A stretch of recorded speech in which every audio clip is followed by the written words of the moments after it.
In questo video faremo una ricetta facile per dei segnaposto di sicuro effetto. Proponiamo questa ricetta in versione salata con un ingrediente molto particolare e molto buono. Vuoi sapere qual è questo ingrediente?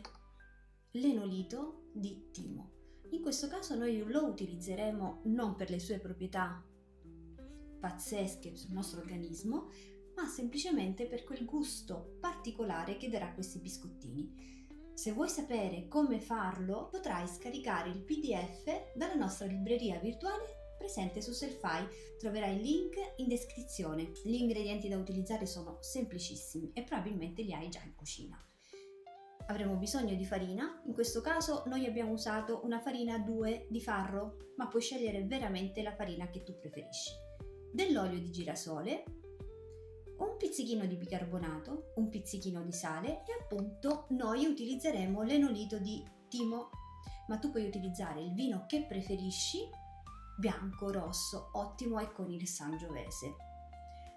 Il procedimento è facilissimo, bisogna unire tutti gli ingredienti, impastare, attendere 10 minuti, spianare e infornare. Aggiungiamo l'olio di girasole, ma ottimo l'olio di oliva. Dopodiché il nostro vino, un pizzico di sale, pizzichino piccolo di bicarbonato.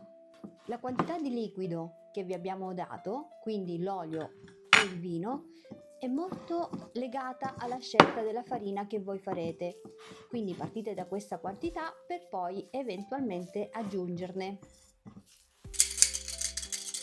fino ad ottenere un bel panetto liscio, ben legato, che non si attacchi alle mani. Impastate una piccola quantità come questa almeno 5 minuti. Se vi sembrerà troppo morbida, aggiungete un pochino di farina.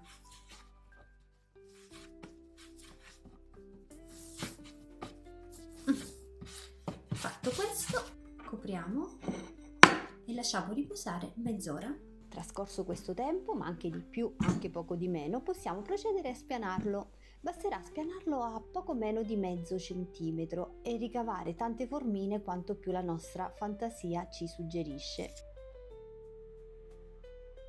Per quanto riguarda le stelline, noi li creiamo una sorta di braccio che raccoglierà poi le decorazioni che andremo a scegliere. Possiamo pigiarci delle botaniche o semplicemente dargli la forma che più vogliamo. Sono pronte per essere infornate 10-12 minuti a 175 gradi. Dopodiché, quando saranno ben fredde, possono essere decorate a nostro e a vostro piacimento e pronte per abbellire le nostre tavole e i nostri piatti.